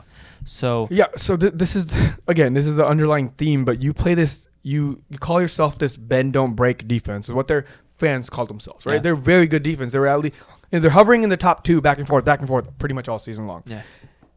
Mac Jones is 0-5 when the Patriots allow 25 or more points, right? So this bend or break defense, they do a great job of holding people for under 25, but at the moment they break, which has happened a couple times, 7 times, they can't win because their quarterback can't do it. This isn't, we talked about his weakness, and that's putting up points. And you're not going to go to this new age of NFL with the Herberts and the Burrows Mahomes, and the Mahomes and even the Staffords. I'm pretty sure the Rams could probably beat the Patriots. So, there's a glaring weakness. That's why you don't look at records. You don't see 10-7 and be like, this team is great. Because the 10-7 means nothing when you are when records like 0-5, when allowing 25 points are right there. They clearly can't do it when they need it the most, when they need to come back and overcome larger deficits. So, congratulations on the 10-7, but you thinking that you can just hold these big teams that are in the playoffs now to under 25 points is foolish. Good luck. Good luck. Yeah. Yeah, it's going to be tough. I mean, again, they got a date with the Bills. Again, successful season, I think, first year under a rookie quarterback to win 10 games.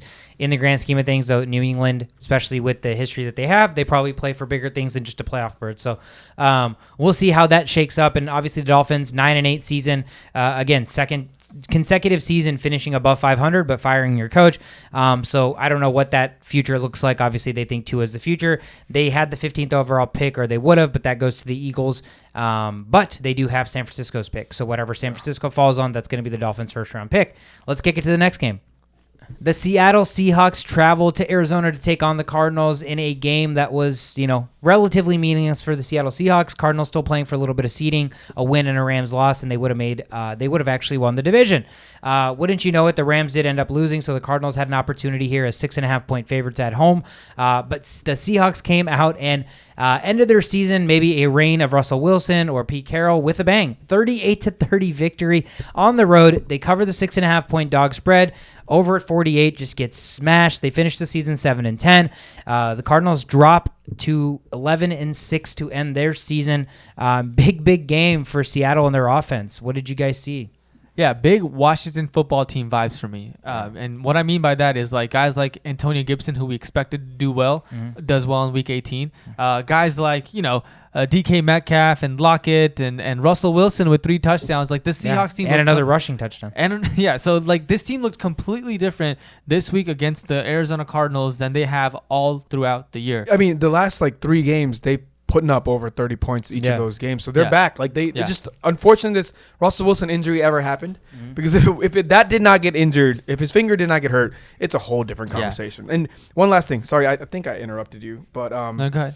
So just to kind of talk about how good Russell Wilson really is. I remember last episode, we were trying to see how important he is, right? So he just broke the all-time record for the most wins by a quarterback in his first 10 seasons in the history of football. That's impressive. And he didn't even play half of the season. Yeah. And that record was held by Peyton Manning in his first 10 seasons. And he does not look like he's lost a step. He has kind of lost a step in scrambling. Yeah. He was a crazy maniac back in the day. But he can still fundamentally the fundamentals are still very much prevalent. Dude. They're and still his there. accuracy is still unreal. Yeah. And once you have that foundation down, you can lose the running game. You can lose the athleticism. Yeah. That's going to go with age. Yeah. And he's still not, he's adjusting, he's adapting, and he's figuring things out. Yeah. So, very, very nice to see as a team that could potentially trade for Russell Wilson, or, at least is in the market for a quarterback, possibly. Right. So. Right. So, I mean, it's a good sign from the Seahawks. Yeah, talking about nice things to see, DK Metcalf with 11 targets, right? That's what you want to see. That should be week in and week out. Throughout the week, and we weren't seeing there was a game with 2 targets or one, something ridiculous like that. But also this resurgence of Rashad Penny, who's been just coming out and dude, killing it. Yeah. He's going to be a free agent. They didn't pick up his option because he was injured. This dude's going to be a free agent and had the best 4-game span to head into free agency that you possibly could. Tell me one person that saw this coming. Nobody. Nobody. Seahawks fans probably didn't even see this coming. No. Because he's had this opportunity. He just gets hurt. Yep. He just gets hurt. Every time he gets an opportunity, he gets hurt. And the last 4 weeks, he's playing like Derrick Henry. Yeah. Ever since that snow game. Yeah. I'll never forget it, because that's the week I dropped him, right before that snow game. And went God, lights I wish out. you didn't drop him. I know. It would have been a different season. Yeah, everything could have shaken out differently. But again, the Seattle Seahawks prove that, again, with a healthy Russell Wilson, this team is still competitive. Again, the landscape of things will probably change for them. If I'm the Seahawks, I'm still avidly trying to keep Russell Wilson, knowing that you still have the Locketts, you still have the Metcalfs, Penny resurgent if you want to, offer him another contract. Be like, hey, you know what? We want to bring you back. And then try to find more of an offensive-minded head coach and get rid of Pete Carroll. So we spent a good amount of time talking about how happy we are for the Seahawks, but let's talk about how unhappy we are for the Cardinals. Yeah. They've lost 4 of their last 5 games after starting 10-2. Yep. What the hell's going on there? DeAndre Hopkins not being there is playing a big factor, I believe. I mean, you have Zach Ertz and AJ Green getting top targets, but the role that DeAndre Hopkins plays into being the guy that... The safety blanket, right? The safety blanket. Guy, Kyler Murray had 5 sacks. Whether or not that's due to DeAndre Hopkins, I don't know. But it just helps him. I think it's a factor for sure. Yeah. It's definitely a factor, but I'm not sure if it's the most important thing, because they still put up 30 points. Mm-hmm. As an offense, the goal should be 30. The goal. If I get 30, I should win this game. but your defense allows 38 points. That's a no-no. That's a huge no-no. As a goal, the goal should be like 17 points or less, right? And they were doing that all season long, and that was when Hopkins was there. Yeah. So I know that plays a role in some way, but they were still able to move the ball. They were still able to score without him there. Yeah. So there's definitely something more on the defensive side that is just collapsing. They're just not keeping up. Like they lost to the Colts on primetime TV, and now they're losing to a 7-10 Seahawks team going into the playoffs. Yeah, 202 yards rushing allowed on the ground. That's a problem. That's never ever going to lead to a victory. I mean, the conversion. The Seahawks were 8 of 12 on third down. Right, so they're converting what 3/4 of their third down, 2/3 of the third downs, whatever the math is there. And even with all that running, the Arizona Cardinals actually had the ball for 10 more minutes than the Seahawks did. I guess ultimately the biggest problem came down to the fact that when push came to shove, the Seahawks made more plays down the stretch, and the Cardinals couldn't. And now the Cardinals are in the playoffs. Probably from an overall season standpoint, at the worst time for them. They have the least amount of momentum. They look the shakiest, and now they have a date with the Rams, which, again, both teams actually don't look fantastic. They're both coming off losses. Yeah. They're both coming in struggling and reeling. So it's kind of an open book there. Yeah, agreed. And I think it's the putting the knife in at the end of the game that they can't do, right? So, like, the Seahawks ended the game with 2 touchdowns. Their last 2 drives were touchdowns. Actually, their last 3 drives were touchdowns. Like, that's how you win games, right? Like, you end it with a bang. The Cardinals, they kicked field goals during that time, and a fumble and a punt and an end of half situation. Yeah. So, like, it's a tale of 2 different teams. One team was like, oh, okay, this is about to be a close game. Let's start scoring some touchdowns and end this game. Other team was content with how they played in the beginning, and they're like, let's kick field goals to see if we can keep this up, and it just wasn't good enough. So, the Cardinals versus the Rams, it'll just be like a jolt for whichever team wins. Yeah, because they both kind of suck right now. Exactly. So like, they'll get that necessary jolt. Yeah. So that'll be an intriguing matchup. The Seahawks again would ultimately have the 10th overall pick in the draft, but that is going to the Jets. So the Seahawks are not picking in the first round. So a lot of question marks in terms of rebuilding for them. And like we just talked about, the Cardinals are going to be at the LA Rams on Monday Night Football. Next game on the board. The Carolina Panthers traveled to Tampa Bay to take on the Buccaneers in a game for the Panthers that meant little. Tampa Bay still fighting a little bit for seeding. Came into this game as 8-point favorites. Dominate this game. 41-17 final. Cover the 41.5-point spread easily on the over. Tampa Bay finishes the season 13-4. The 2nd seed in the NFC, and they are going to be hosting the Eagles, who are the 7th seed. Panthers finished the season disappointing, 5-12. They are going to be drafting 6th overall. To me, the story of this game is like just the epitome of the difference in how a franchise is run, right? There was not a lot to play for the Buccaneers. They were going to win this game. There was really no question about that. But the biggest thing to me that stands out is just the whole Gronk situation. The fact that Tom Brady refused to go out of the game until Rob Gronkowski got his next reception to get his $500,000 incentive. And like we saw the clip, right? Like there's no way around it. Tom Brady literally said, I'm not coming out of the game to Bruce Arians. And this is a situation where like that is the quarterback empowering the rest of the team, like showing that he gives a fuck about that. That could mean nothing to Tom. Tom could go in the very next play with that intention, break his leg, and literally need to retire, right? That could happen. But at the end of the day, the situation was not that. You empowered your player. You have a leader like Tom Brady, and Tom Brady's like, I'm going to get my guys. Yeah. He understood the assignment. Yeah. He's been understanding the assignment his whole career. Yeah. He's taking pay cuts to do well on the assignment. 100%. Right. Yeah, that's a leader. That's a guy that will go out there and you have trust in him as your quarterback. And they go out and win this game. And what I'm looking for are which receivers are going to kind of step up and who's going to take the role of Antonio Brown and Mike Evans. Obviously, right? He gets 2 touchdowns, 6 receptions, 89 yards. Brashad Perryman, Tyler Johnson, these are guys that kind of will need to step up even more if they're going to be successful in the playoffs. I mean, this game, the Carolina Panthers, there's really not much to say about it. The Panthers, I'm surprised Matt Rule, not Roulette, is not going to be fired. Not yet. After this lackluster season, after multiple lackluster seasons. But I don't know. It's going to be interesting what they do.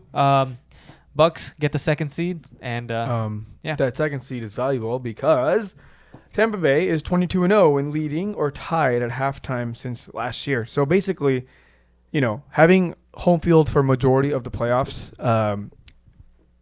and doing what you did last year to replicate what you were wanting to do. Uh-huh. Like they have not lost a step. They've lost key receivers. They've lost this and that. Running back. You know, that offensive line is there to fucking get Tom Brady's back until they all collapse. Yeah. Right? And that's all he needs. And what they did for him resulted in him surpassing Drew Brees for the most completions in a season at this age. That's impressive. He now has the record for most completions in one season. There's a couple of other records that were set. Yeah. Or one other record is 13 wins. That's a franchise record For the Tampa Bay Buccaneers. And Evans has 8 straight 1,000 receiving yards. Yeah, dude. Seasons. He's a model of consistency. Yeah. Yeah. He is literally the model of consistency. To me, he's a player that, like, if he demanded or got the target share that, like, number one's got, there's no reason that guy would not produce for you. Yeah. There's just no reason. Yeah, agreed, 100%. The only concern is injury with you know, amplifying the targets and getting more of everything. But yeah, they know how to use them. They don't need to use them in that way. That's the thing. Like, when you throw in Tom Brady, then you definitely don't need to use him that way. There's too many mouths to feed at this point, and he's still getting over 1,000. So like, they're using him just perfectly. Yeah, again, impressive. They're going to be hosting the Eagles on Sunday night, and the Panthers are going to be drafting 6th overall. The Panthers, who picked up Sam Darnold's option, so he's still going to be under contract next year. I'm gonna start a petition to give the Panthers the number 1 pick. Yeah. I think they deserve need it it. Yeah. They need it, man. I mean, they're drafting 6th, so they still got a good draft pick. Yeah, I don't know what the situation is going to be from a quarterback standpoint, but again, with the coach, with Cam Newton that came out and said that, like, you know, Rules lost the locker room and there's not a lot of guys behind him. Like, I don't know how this entire organization is going to shake out in the offseason. It'll be intriguing to watch. But let's kick it to the final game on the board. What a way to wrap up the regular season in the NFL. They slated the Sunday night football game, the last game on the board in Week 18, the game with the most implications from a playoff perspective. Both teams needing to win to get in, or if they tie, they both get in. That's the way it played out. I don't think teams typically play for ties. So as the Chargers here traveling to Vegas to take on the Raiders, both teams came into this game at 9-7. The Chargers actually were 3-point favorites on the road, over under 49.5. Holy shit, this game was one of the craziest games I've ever witnessed as a NFL fan. 35-32 final. The Raiders win this game in overtime, finish the season 10-7. Make the playoffs. They clinched that final seed. The Chargers dropped to 9-8, and they were 20 seconds away from a tie, and both teams making it. Yeah, and everything was pointing to the tie, and for some reason, Brandon Staley decided to call a timeout. I think he mentioned a reason. You said something. Yeah, he just wanted he had an extra personnel. He had an extra defensive back in there. He knew they were going to run, so he Yeah. wanted to substitute the defensive back to get a linebacker in there. Which is crazy. Like, he knows that they're going to run, but they're still not able to do anything because I think they still get the first down. So that's first down and more on that same play. So and if it wasn't for that timeout, I think there was already 2 linebackers playing, and I think he removed a linebacker for a safety. Is that what he did? Yeah, because the safety, that's what fucked it all up. So he actually put in a safety, he called a timeout, put the safety in. For the pass? I don't know why. Yeah. I don't know why he did that, but he did that. Yeah. So the safety actually read the play wrong. He was supposed to follow number 87.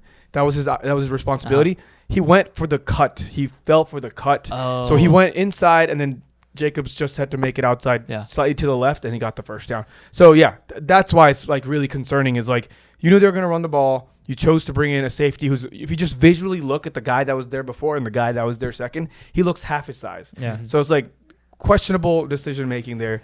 Mr. Analytics, he's been analyticalizing all of this all year long, but I guess one extra number there. Yeah, I think, and then that timeout was the reason why they decide to kick a field goal. Carlson comes in and they get. Yeah, there's a clip of a player talking to multiple Eckler. There's clips. multiple clips Yeah. about him. Somebody I don't know who the player was, but saying, "Hey, we literally kicked the field goal because you guys called timeout. We would have kneeled the ball and literally taken the tie, which would have broken your heart as a Steelers fan, because that would have been the craziest way for it to end on a tie when." If you tie, both teams are in, and I mean, just an insane scenario. Something that I don't think anybody's witnessed from an NFL standpoint. No. I cannot think of a situation that's ended this that way. would have been the craziest thing I've ever seen. Yeah. Up until that, like, everything worked out. Whatever the Steelers needed happened, and the tie was like I mean, what the chances of ties like what 0.01%? Yeah. I don't know, something ridiculous. No, every game that starts, if you bet the tie, I think it's like plus over 2,000. So like the odds are insane. Dude, Right. That Vegas you're not going to tie. would have gotten murdered. Oh, murdered. Would have gotten murdered if that happened. Yeah. There were plenty of Raider fans that had signs up, take the tie, and you see this one loner Steeler fan there, just like shocked that this is actually going to be their fate. But luckily it wasn't. Yeah. Yeah, and then one last thing: the Raiders are actually the first team in the Super Bowl era to make the playoffs while having an interim head coach. So Yeah. Impressive. It's never happened before. Yeah, big kudos to the Raiders, man. What they've been doing this year after, we talked about it last week as well, with all their struggles and downfalls, they're coming out, making it to the playoffs. And yeah, man, I just have utmost respect for what they're doing out there in their coaching. No, they had lost 2 in a row to the football team and the Chiefs, and they were 6-7 at that point, reeling off 4 wins at the Browns, against the Broncos, at the Colts, and then against the Chargers, right? Yeah. So down the stretch, whatever they were doing, it was working, and now they've punched a ticket into the playoffs. They're going to be traveling to Cincinnati to take on the Bengals. Again, the Chargers, that game should have been over a lot quicker. I mean, so many 4th down conversions. Yeah. We talked about Justin Herbert. Crazy. Like, the guy looks like he just doesn't. I don't know. Like, I've never seen somebody treat every 4th down like it's just any other down. Like, I didn't see any sense of urgency whatsoever. Whether that's good or bad, I don't fucking know, but it was insane to see how many 4th downs they kept converting like it was just another play. How many was it? Like 6? 6 in a row or something like that. I think that's like good, calm, collected Yeah. leader doing just leader things. And it's also, you can't be worried when your coach is 100% got your back. Yeah. Right? The coach is like, don't worry about it. Just, it doesn't matter how it plays out. Like, we're going to go for it. So then you know that going into the play, so you don't have to be like, Coach, what are we doing? Like, you know what I mean? So, like, that takes away the stress for that quarterback. It's like, I got you. Like, whatever the outcome, like, we'll be fine. Just go for it. Yeah, in the 4th quarter where the Chargers scored 2 touchdowns to tie the game, and That's like in the final 8 minutes. in the final 8 minutes, that is super impressive. That would have been what we've been talking about if the Chargers ended up winning the game. Unfortunately, because Herbert put on a great performance. Yeah. At the end, for sure. Yeah. But who didn't put on a good performance was the run defense for the Chargers. Oh my gosh, Are we shocked? Yeah, right. It was their Achilles heels all throughout the year, and it proved that. I mean, that was the reason they lost, right? Weren't able to stop Josh Jacobs in the run. The 32nd ranked run offense. Yeah, there was a play. This was just the 4th quarter, right? God. 3rd and 23. Okay. 3rd and 23. Dude, Richard, the running back, decides to run it right up the middle. Richard, Yeah. right up the middle, and gets 23 yards on 3rd and 23. Yeah. How That do you is explain that? inexcusable. Yeah. Just inexcusable. Oh, my God. I mean, that's like some Viking stuff. Yeah. Like, again, the Vikings of the AFC are the LA Chargers. I mean, again, so much flash, so much upside potential, but at the end of the day, like 9-8, back to mediocrity. Barely missing the playoffs. Again, the Raiders, congrats to them. Freaking roller coaster season, and it ends with the playoff berth. So, You put a poll out, right? Did you get the response for the poll? Yeah, it's the Chargers won that one. The Chargers. It was Yeah. Chargers, Slightly. Vikings, And the Falcons. as the most ones. Most likely to out Vikings themselves, or out Chargers themselves, or out Falcons themselves. Yeah. Chargers. yeah. But again, what an insane way to end the season, to end the week.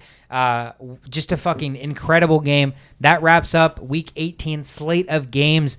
Again, just an insane, spectacular season. For one last time in the regular season, let's end it with some studs and duds. Shove it. I'll let you start. Yeah, so I don't know where my notes went for the stud and dud, but I think I do remember who it was.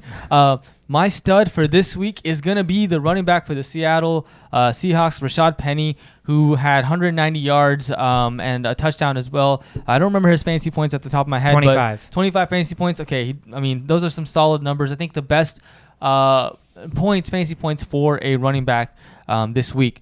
My dud is going to be someone who's been there in this dud world for a while this year. He was on my team. He's on your team, Sweetcar. Yeah. Mr. George Kittle. Very, very dudley performance. I don't know what is going on there in the 49ers. It's just Deebo land. Samuel. It's just Deebo Samuel. Is that what it is? Yeah. Just not enough to feed Kittle. But yeah, Kittle, I think he only had 3.4 points and just very dudley performance. That sounds amazing to me. Does it? Yeah, 3.4. Yeah. That's like 5 times the amount of points my dud has. Okay. My dud is also my most valuable player because he could win me at any moment. And he chooses not to more than he chooses to. Tyreek Hill ends the year as my numero uno dud. He is the definition of what happens when you bank on flashy points too much, you know. So yeah, unfortunately for the outcome of the last 3 weeks has been 2.9, 7.2, and 0.7. 0.7 this week? Yeah, 0.7. That is horrendous. I want to see George Kittle and Tyreek Hill face off in the dud of the year conversation. It just goes to show how fucking insanely hard sometimes it is to win fantasy and to be consistent. Like you could have had an entire insane squad. Your tight end was George Kittle. Your receiver was Tyreek Hill. You talked about. Remember that one week? Oh yeah. Like all those. Oh, like all the best players put together like 40 points or 35 points. Yeah. Yeah. Well, who's your stud? My stud is going to be Amon-Ra St. Brown. I think he is actually a fantasy stud over the last 6 games. He's got over 11 he's got 12 targets, 11 targets, 11 10. He's got a touchdown in 5 out of those 6 games. He's got receptions over 9 in over 8 in every single one of those games. Like, this is what you draft as a number 1 wide receiver. I'm a cop. Yeah. You're a cop. I know I'm going to get him. I'm a cop him. I'm a cop him. Yeah. Yeah, we're all going to cop him. So he's got a future in fantasy world for sure. This is insane. Like, this is it's ended up being with like, Jared Goff right now. Too. Right. So actually, Tim Boyle a lot too. That's true. It doesn't matter. Yeah, that just tells you it doesn't fucking matter. Just throw the ball to Amon-Ra St. Brown. And what's funny is I watched his brother play. Equanimous. Equanimous.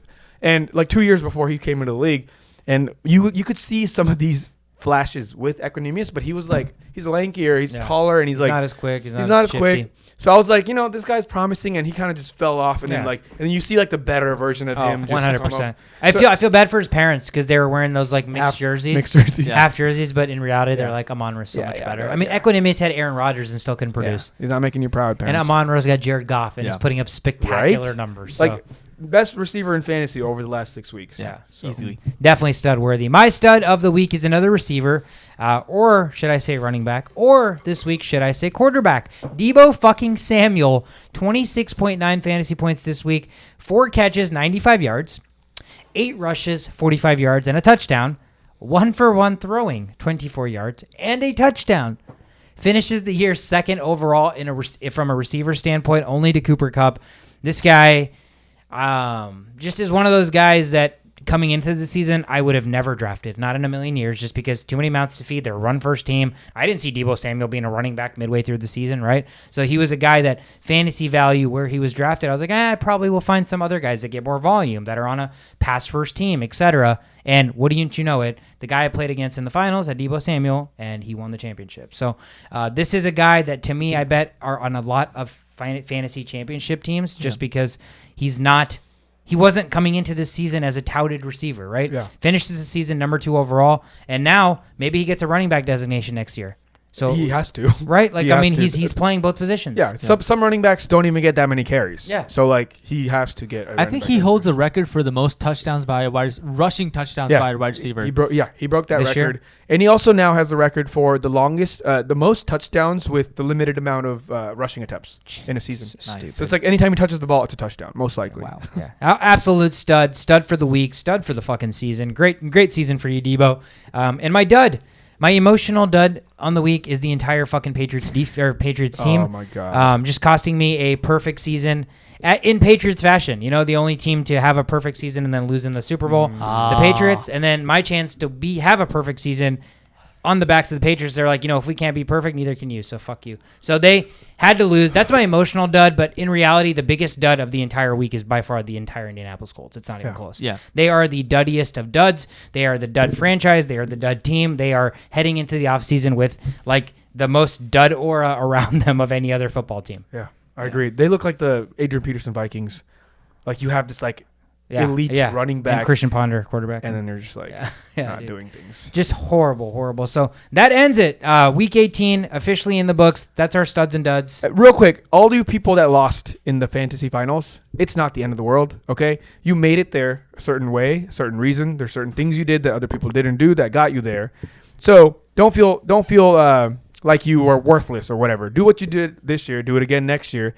Some of us have made it to the finals so much that we have more losing records in the finals than winning records. LeBron James. Yeah. LeBron James. I have more losses in the finals in our league than LeBron James has in the NBA. Yeah. So, what can you do, right? Like, it's one game It's at a week time. to week. Right. It's week to week. You can do all you want to, like, shape up this to be but then at the end of the day, it comes down to one game. Yeah. And then it's just, like, up to God. Yeah. So It's a coin toss. Yeah. So don't feel bad.